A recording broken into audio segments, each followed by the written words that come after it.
बहुत शुक्रिया खालिद साहब आपके वक्त का। अमेरिका ईरान जंग के 7 रोज से जारी हमलों की नई सीरीज जो अब शुरू हुई है, आपसे जानना चाहूंगी कि बतौर दिफाई मुबस्सिर क्या आप अमेरिका और ईरान के हमलों और जवाबी हमलों के अहदाफ को जंगी असूलों के मुताबिक समझते हैं?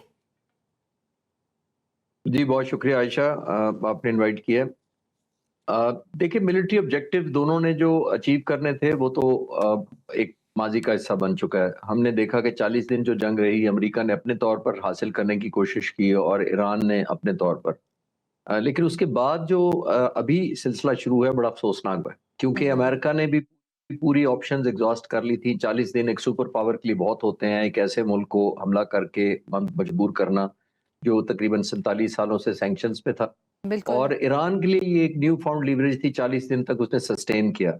अभी हम समझ रहे थे कि दुनिया इससे निकल आएगी, क्योंकि ये आयशा आप एग्री करेंगी, ये ऐसी जंग है कि पूरी दुनिया में जो 8 बिलियन लोग रहते हैं पूरे खत्ते हम्म। में, दुनिया में, तमाम के तमाम इस जंग से मुतासिर हुए। ये यूक्रेन रशिया की जंग नहीं थी जो एक साइड हम्म। लोन है, दुनिया को खबर जरूर है लेकिन इतनी ज्यादा इफेक्ट नहीं हुई दुनिया। यहाँ पर हम्म। तेल है, सप्लाई है, लॉजिस्टिक है, बिल्कुल। केमिकल्स हैं, खाद है, वो तमाम इफेक्ट हुई। तो अब जो एस्केलेशन हुई है, ये जाहिर है एक न्यू फाउंड लेवल तक चली गई है जो पहले नहीं गई थी। हम्म। जिसका मतलब ये है कि आपने देखा कि वाटर डिसैलिनेशन प्लांट और पावर स्टेशन पर हमले शुरू हो गए हैं, सिविल इंफ्रास्ट्रक्चर तबाह होना शुरू हो गया है। ईरान ने ऐसे मुल्क के बहरी जहाज़ों को हमला किया जो सऊदी अरब, कतर के हैं।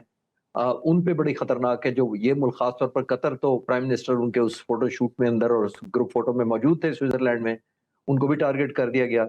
तो आई थिंक दोनों मुल्कों की अपनी-अपनी एक लीवरेज है, लेकिन देखना पड़ेगा कि ऑब्जेक्टिव क्या हासिल करना चाहते बिल्कुल। हैं। लेकिन ओवरऑल एक खित्ते के लिए बहुत खतरनाक है। आपने बिल्कुल ठीक कहा, लेकिन खालिद साहब अब जो नया डिज़ाइन है ईरान अमेरिका जंग का जो शिद्दत इख्तियार कर रहा है, क्या ये खदशा ठीक है कि हमलों में शिद्दत और इंफ्रास्ट्रक्चर को निशाना बनाने से ये जंग अब खुली जंग की सूरत में अब मजीद फैलेगी? देखिए, ऑल आउट तो मेरा ख़्याल है, ख़ास तौर पर मुझे लगता है प्रेसिडेंट ट्रंप ने तो सबक हासिल कर लिया है कि उनको मिसलीड किया गया था उनकी एजेंसीज़ की तरफ से, ख़ास तौर पर जो हम्म। इज़राइली एजेंसीज़ हैं। नेतन्याहू ने ये कह के कि बस एक मॉन्स्टर खुदा न खास्ता ईरान बनने वाला है या बन हम्म। चुका है, उस पर हमला किया जाए।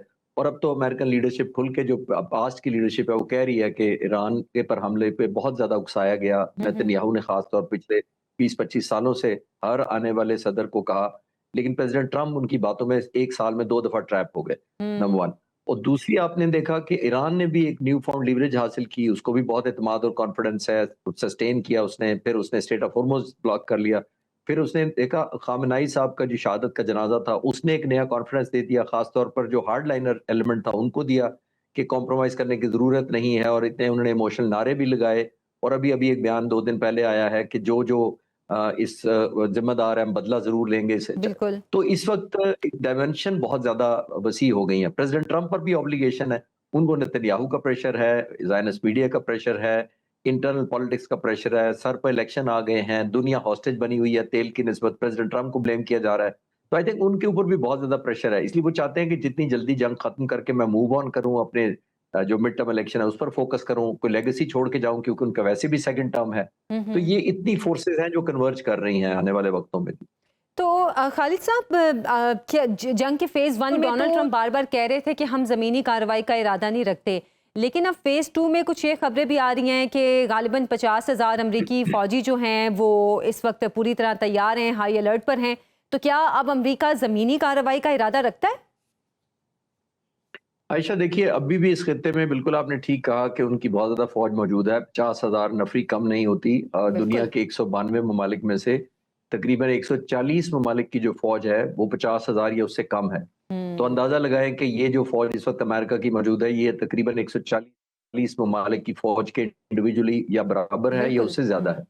तो जिसका मतलब ये है कि प्रेसिडेंट ट्रंप पर बहुत बड़ा प्रेशर है कि इतनी बड़ी फौज डिप्लॉयड है, इतनी मिलिट्री माइट है। हम्म। लेकिन जो फुट ऑन ग्राउंड आप बात कर रही हैं, मैंने जंग के दौरान भी यही कहा था, जब 40 दिन की शुरू थी, 10-12 दिन बाद तकरीबन जंग शुरू हुए थे, तो एक बयानात आने शुरू हो गए थे कि अमेरिका फुट ऑन ग्राउंड करेगा।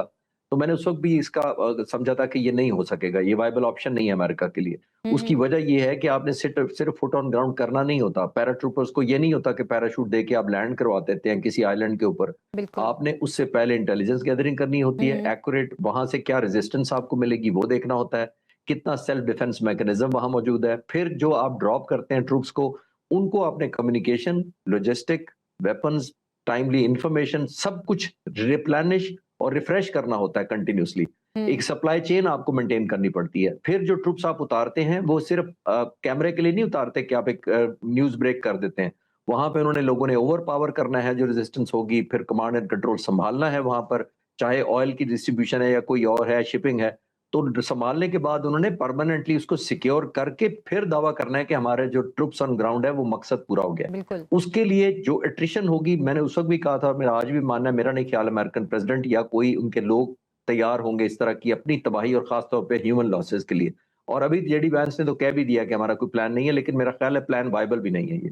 तो आपने ये जो बात कही कि जेडी वेंस ने कहा है कि हमारा कोई प्लान नहीं है, लेकिन ऐसा लग रहा है कि डोनाल्ड ट्रंप और जेडी वेंस के बयानात में कुछ तजाद आ रहा है। डोनाल्ड ट्रंप जो हैं वो अभी भी नेतन्याहू के बताए रास्ते पर चल रहे हैं और जेडी वेंस कुछ उससे इख्तलाफ कर रहे हैं।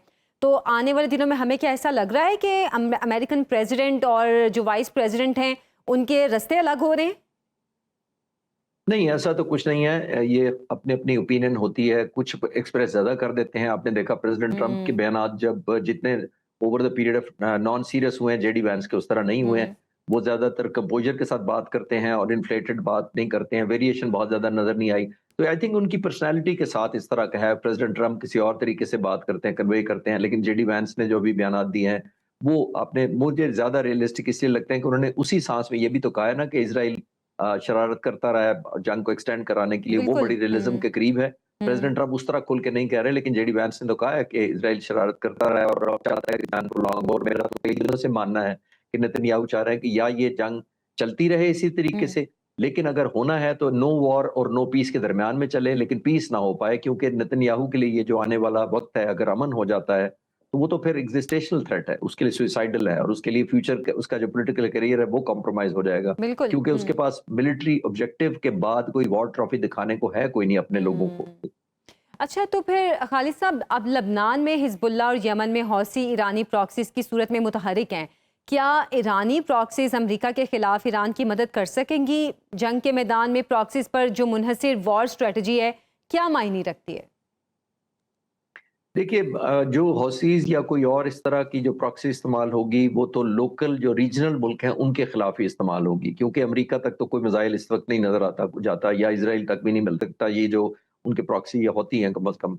अगर हौसीज अगर करते हैं तो उन्होंने देखा सऊदी अरब पे, आपने देखा वो हमला कर दिया, वो बड़ा अनफॉर्चुनेट था और एक परसेप्शन पर कर दिया जो मिसलीडिंग था कि उनका जो सना एयरपोर्ट है वो ब्लॉक किया उनकी हम्म। हुकूमत ने, यमन की हुकूमत ने, लेकिन उन्होंने समझा कि ये क्योंकि सऊदी अरब ने कहा होगा तो उन्होंने सऊदी अरब के एयरबेस पर हमला कर दिया, वो बड़ा अनफॉर्चुनेट है। हम्म। डेफिनेटली इसमें कोई शक नहीं है कि जितनी प्रॉक्सी यहाँ लॉन्च होंगी वो इनडायरेक्ट प्रेशर तो अमेरिका पर बिल्ड करेंगी, लेकिन इसका एक नुकसान ईरान को बहुत ज्यादा होगा, क्योंकि जब जितने ज्यादा हमले ईरान रीजनल ममालिक पर, अपने नेबरिंग मुल्कों पर करेगा, उतना ही ट्रस्ट डेफिसिट और ज्यादा हो जाएगा, उतना ही बिल्कुल। एतमाद कम हो जाएगा, क्योंकि जंग के दिनों में आपने देखा ईरान ने जिस तरह अपने नेबरहुड्स में हमले किए थे, बहुत ज्यादा कॉन्फिडेंस शैटर हुआ था।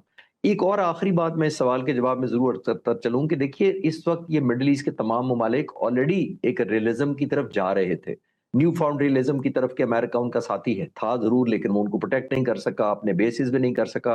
तो ईरान ने भी प्रेशर माउंट किया कि अमेरिका को यहाँ से जाना चाहिए, और वो मुल्क भी डेलिब्रेट कर रहे थे कि अमेरिका का हमें फायदा नहीं हुआ। हम्म। लेकिन जब आप इन मुल्कों को ज्यादा इनसिक्योर करेंगे, डिस्ट्रक्शन कॉज करेंगे, प्रॉक्सीज लॉन्च करेंगे, तो फिर होगा क्या?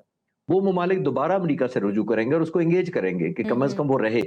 और दूसरी एक आखिरी बात यह है कि वो तमाम ममालिक ये भी नहीं चाहते कि ईरान इस हद तक कमजोर हो जाए और यहाँ पे कोई प्रो इसराइल हुकूमत आ जाए कि वो बिल्कुल। उसके डिटरेंस और उसके खौफ में मुब्तला हो जाएंगे। तो उनको ये चॉइस भी करना है। एक तरफ वो ईरान को बहुत मजबूत नहीं देखना चाहते, लेकिन इस तरफ वो दूसरी तरफ ईरान को इतना कमजोर भी नहीं देखना चाहते कि वहां पर कोई प्रो इसराइल या नेतन्याहू के कोई स्पॉन्सर्ड हुकूमत आ जाए हम्म। और वो इन ममालिक के लिए और ज्यादा खतरे का बायस बने। अच्छा खालिद साहब, सोशल मीडिया पे एक खबर मैं देख रही थी कि गालिबन जो कुवैत है वो भी पाकिस्तान के साथ कोई सऊदी अरब के तरह का जो डिफेंस डील है वो करने के हवाले से कुछ प्लान कर रहा है या कोई बातचीत चल रही है।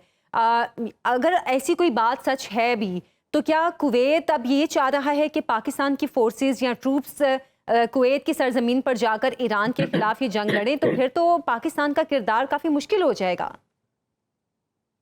देखिए, अभी तो बहुत जल्दी है कि कुवैत ऐसा कहे। कोई शायद ये बात हो सकती है कि इन अरब ममालिक में एक रियलिज़्म ज़रूर आया है कि अमेरिका इतनी दूर 10,000 मील दूर से आकर इनको दिफ़ा नहीं कर सका। हम्म। और ज़ाहिर है अगर वो कर सकता तो अपने अड्डे बचा लेता पहले, फिर इनके कोई मुख्तलिफ शहरों पे बमबारी कम होती।